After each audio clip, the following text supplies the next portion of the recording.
തലയാറിൽ വീണ്ടും പടയപ്പ കാട്ടാനയുടെ ആക്രമണം. വഴിയോരത്തെ കട തകർത്തു. അന്തർ സംസ്ഥാന പാതയിലാണ് ഉച്ചയോടെ പടയപ്പ ഇറങ്ങിയത്.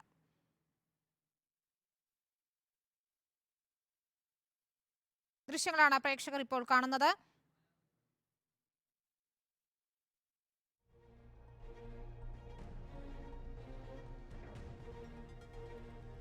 സന്ദീപ് രാജാക്കാട് നൽകും വിവരങ്ങൾ. സന്ദീപ്, ഉച്ചയോടെയാണ് പടയപ്പ ഇറങ്ങിയതെന്ന് മനസ്സിലാകുന്നു.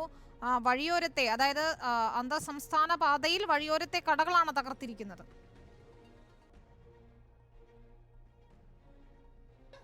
വിനിത, ശരി, തീർച്ചയായിട്ടും അത്തരത്തിലാണ് ഈ പടയപ്പ ഈ മേഖലയിൽ വ്യാപകമായിട്ടുള്ള നാശം വിതയ്ക്കുന്നതും ഒപ്പം തന്നെ ഈ കഴിഞ്ഞ ദിവസങ്ങളിലൊക്കെ ആക്രമണ സ്വഭാവം ഉണ്ടാകുകയും ചെയ്തിരുന്ന ഒരു സാഹചര്യം ഉണ്ടായിരുന്നു. 2 ദിവസങ്ങൾക്ക്, അതായത് തിങ്കളാഴ്ചയാണ് മണി എന്ന് പറയപ്പെടുന്ന നയമക്കാട് സ്വദേശിയായിട്ടുള്ള ഓട്ടോ ഡ്രൈവറെ കാട്ടാന ആക്രമണത്തിൽ കൊല്ലപ്പെടുന്നത്. അതിനുശേഷവും ആ മേഖലയിലും പടയപ്പ സ്ഥിരമായി തന്നെ തമ്പടിച്ചിരിക്കുന്ന ഒരു സ്ഥിതി ഉണ്ടായിരുന്നു. അതിനുശേഷം ഇന്ന് ഉച്ചയോട് കൂടിയിട്ടാണ് തലയാർ എസ്റ്റേറ്റിന് സമീപത്ത് ഇത്തരത്തിൽ കാട്ടാനയുടെ ആക്രമണം ഉണ്ടാകുന്നത്. പടയപ്പ ഇറങ്ങുകയും സമീപത്തുണ്ടായിരുന്ന ഒരു ചെറിയ കട അടിച്ചു തകർക്കുകയും ചെയ്തിട്ടുണ്ട്. ഈ പടയപ്പ ഇപ്പോഴും ഈ മേഖലയിൽ നിന്ന് മാറിയിട്ടില്ല. വനംവകുപ്പ് അടക്കം നിരീക്ഷണം നടത്തിക്കൊണ്ടിരിക്കുകയാണ്. പടയപ്പയെ കാട് കയറ്റുന്നതിന് വേണ്ടിയിട്ടുള്ള നടപടികളിലേക്ക് വനംവകുപ്പ് കടന്നിട്ടുണ്ട്. കഴിഞ്ഞ ദിവസം വനംവകുപ്പ് മന്ത്രിയടക്കം നേരിട്ട് ഇടപെട്ടുകൊണ്ട് ഈ മേഖലയിൽ RRTയുടെ സേവനം വിപുലപ്പെടുത്തിയിട്ടുണ്ട്. 24 മണിക്കൂറും നിരീക്ഷണം നടത്തുന്നതിന് വേണ്ടിയിട്ടുള്ള നിർദ്ദേശമാണ് വനംവകുപ്പ് നൽകിയിരിക്കുന്നത്. ആ തരത്തിലുള്ള ഇടപെടലുകൾ എല്ലാം തന്നെ ഉണ്ടാകുന്നുണ്ട് എങ്കിൽ പോലും പടയപ്പ കാട് കയറാതെ ഈ മേഖലയിൽ വ്യാപകമായി നാശം വിതച്ച് തമ്പടിച്ചിരിക്കുന്ന ഒരു സ്ഥിതിയാണുള്ളത്. ജനങ്ങൾ വളരെയധികം ആശങ്കയിലാണ്. തോട്ടം തൊഴിലാളികൾ പ്രത്യേകിച്ച് ഈ മേഖലയിൽ വ്യാപകമായി തന്നെ കാട്ടാന ആക്രമണങ്ങൾ ഉണ്ടാകുന്നു. നമുക്കറിയാം, കഴിഞ്ഞ ദിവസം നമ്മൾ ദൃശ്യങ്ങൾ നൽകിയിരുന്നു. മൂന്നാർ ടൗണിന് സമീപത്ത് പോലും 6ലധികം വരുന്ന കാട്ടാനക്കൂട്ടം തമ്പടിച്ചിരിക്കുന്ന ഒരു സ്ഥിതിവിശേഷം നിലനിൽക്കുകയാണ്. ഒപ്പം തന്നെയാണ് ഈ നാട്ടുകാർക്ക് ഏറെ പ്രിയപ്പെട്ടതായിരുന്ന പടയപ്പയുടെ സ്വഭാവത്തിൽ അല്പം വ്യത്യാസമുണ്ടാവുകയും ആക്രമണ സ്വഭാവങ്ങൾ എടുക്കുകയും നിരവധിയായിട്ടുള്ള വാഹനങ്ങൾ അടിച്ചു തകർക്കുന്ന അടക്കമുള്ള ആക്രമണ സ്വഭാവത്തിലേക്ക് പടയപ്പ കടന്നിരിക്കുന്നത്. അതിന്റെ ഭാഗമായിട്ടാണ് ഇപ്പോൾ ഒരു കട കൂടി ഉച്ചയോടുകൂടി തകർത്തിരിക്കുന്നത്. എന്തായിരുന്നാലും പടയപ്പ ഈ ജനവാസ മേഖലകളിൽ നിന്നും ഒപ്പം തന്നെ റോഡുകളിലും നിലനിൽക്കുന്ന ഒരു സ്ഥിതിയാണുള്ളത്. വനംവകുപ്പിന്റെ ഒരു നിരീക്ഷണം, അടിയന്തരമായ ഇടപെടൽ വേണമെന്ന ആവശ്യത്തിനെ തുടർന്നാണ് വനംവകുപ്പ് ഇത്തരത്തിൽ ഒരു ശക്തമായ ഇടപെടൽ ഇപ്പോൾ നടത്തിക്കൊണ്ടിരിക്കുന്നത്. എന്തായിരുന്നാലും ഈ മേഖലയിൽ നിന്ന് പടയപ്പയെ കാട് കയറ്റുന്നതിന് വേണ്ടിയിട്ടുള്ള ഒരു പരിശ്രമം വനംവകുപ്പിന്റെ ഭാഗത്ത് നിന്ന് തുടർന്നുകൊണ്ടിരിക്കുകയാണ്. സന്ദീപ്, അതിനിടെ ഈ ജനവാസ മേഖലയിൽ കാട്ടുപോത്തുകളും കൂട്ടത്തോടെ ഇറങ്ങുന്നത് ഒരു വലിയ ആശങ്കയായിട്ടുണ്ടല്ലോ. കാന്തല്ലൂര്, കാരയൂർ എന്നിവിടങ്ങളിൽ കാട്ടുപോത്ത് ഇറങ്ങിയതായി പറയുന്നുണ്ടല്ലോ. വ്യാപകമായ കൃഷിനാശവും ഉണ്ടായിട്ടുണ്ടല്ലോ. അതിന്റെ വിവരങ്ങൾ എന്താണ്?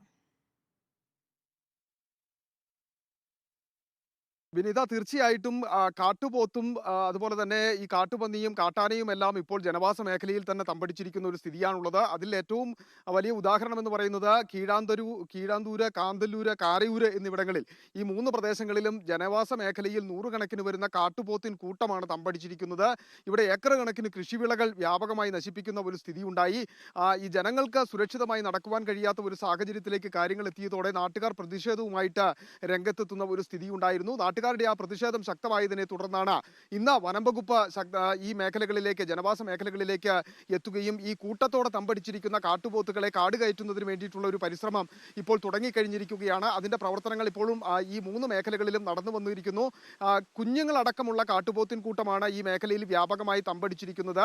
അത് എത്രത്തോളം എന്ന് പോലും നമുക്ക് പറയുവാൻ കഴിയില്ല. അത്രയധികം എണ്ണം വർദ്ധിച്ചിരിക്കുന്നു. അവ ഇങ്ങനെ ജനവാസ മേഖലയിലേക്ക് ഇറങ്ങി കൃഷിയിടങ്ങളിൽ വ്യാപകമായിട്ട് നാശനഷ്ടം വരുത്തുന്ന ഒരു സ്ഥിതിയാണ് ഉണ്ടായിട്ടുള്ളത്. മുമ്പ് മറയൂരടക്കം കാട്ടുപോത്തിന്റെ ആക്രമണത്തിൽ ഗുരുതരമായി ആളുകൾക്ക് പരിക്കേൽക്കുന്ന സ്ഥിതി അടക്കം ഉണ്ടായിരുന്നു. അത്തരം സാഹചര്യങ്ങൾ നിലനിൽക്കുന്ന ഒരു ഘട്ടത്തിൽ കൂടിയാണ് നാട്ടുകാർ പ്രതിഷേധവുമായിട്ട് രംഗത്തെത്തിയത്. എന്തായാലും കടയാണ് ഉച്ചയ്ക്ക് തകർത്തത്. മറ്റൊരു ഭാഗത്ത് മറയൂർ മേഖലയിലാണ് ജനവാസ മേഖലയിൽ ഇപ്പോൾ കാട്ടുപോത്തുകളും ഇറങ്ങിയിരിക്കുന്നത്. 2 മേഖലയിലും വനംവകുപ്പ് കരുതൽ നടപടികൾ, തുടർ നടപടികളൊക്കെ സ്വീകരിക്കുന്നുവെന്നാണ് സന്ദീപ് രാജാക്കാട് റിപ്പോർട്ട് ചെയ്യുന്നത്. സംസ്ഥാനത്ത്